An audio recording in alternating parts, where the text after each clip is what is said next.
Pelaku retail sama seperti sektor lain juga terkena pandemik ya, terkena COVID juga ya. Karena apa? Karena ya kita tahu mobilitas ditahan, otomatis pasti nggak ada produktivitas, dan itu sudah terlihat. Mas Aaron sudah mengetahui bahwa beberapa saat lalu ada beberapa retail yang melakukan kebijakan strategis menutup gerainya, menutup tokonya. PPKM leveling dengan pelonggaran mobilitas dan juga scan QR Code Peduli Lindungi adalah satu sisi.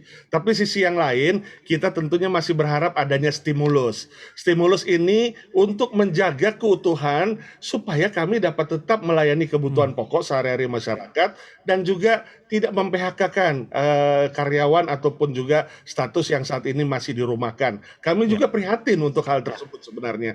Jadi sisi yang lain tentunya kita masih berharap adanya stimulus yang berkaitan dengan menunjangnya operasional supaya kita dapat bertahan di masa pandemik, bahkan dapat mengkontribusi bahwa konsumsi rumah tangga itu salah satunya selain di pasar tradisional adalah di retail modern, di mall, di mana kita semua tentunya tahu bahwa pertumbuhan ekonomi kita 56,7% itu dikontribusi oleh karena konsumsi rumah tangga. Dan ini tentunya yang harus dijaga karena kita tentunya semangat yang sama untuk Indonesia dapat tetap tumbuh. Baik, Pak Roy, pemerintah memberikan sejumlah insentif ke sektor retail. Ini ada pembebasan pajak dan juga sampai ke PPN. Apakah ini sudah cukup dirasakan oleh pelaku industri retail? Apalagi Pak yang masih diperlukan? Ya, justru ini hari ini juga bertepatan kami akan diskusi lagi dengan DJP.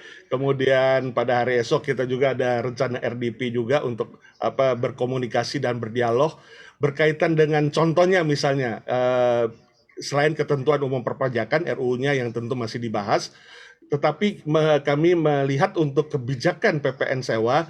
Sebenarnya itu memang satu sisi ya kembali lagi pasti ada observasi untuk bisa untuk sehingga dilakukan hal tersebut. Tapi kita tahu bahwa ini belum optimal karena kita lihat bahwa status daripada para pelaku usaha ini ada yang di dalam mall dan ada yang di luar mall. Nah, ketika kita bicara sewa, berarti kita sewa kepada di mana kita berada di dalam mall misalnya.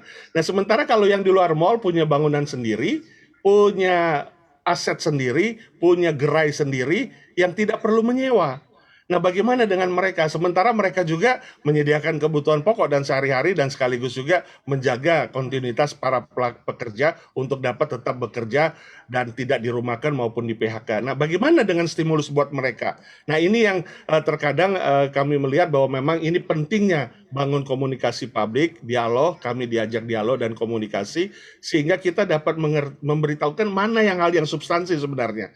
Hal yang substansi adalah dalam hal operasional, stimulus operasional, misalnya subsidi listrik. Sampai hari ini kami belum mendapat, sebelum pandemik listrik kita masih tarif komersial yang tinggi B2. Dan kita tahu ketika sektor hulu sudah ada diskon 30%, diproduksi jam 12 malam sampai 7 pagi, di kita belum ada stimulus itu. Baik. Ya pada saat sekarang berjalan, maupun yang terakhir adalah subsidi gaji bagi para pekerja yang 65%-nya adalah pekerja toko. Ya, pekerja toko 35% adalah pekerja kantor. Nah, ini kita juga nggak masuk hitungan BSU yang kemarin 1 juta itu karena memang sektornya terbatas yang BSU itu. Nah, itu yang mungkin kita harapkan. Install aplikasi kami CNBC Indonesia di Google Play Store dan App Store untuk mengikuti perkembangan terkini berita bisnis dan ekonomi.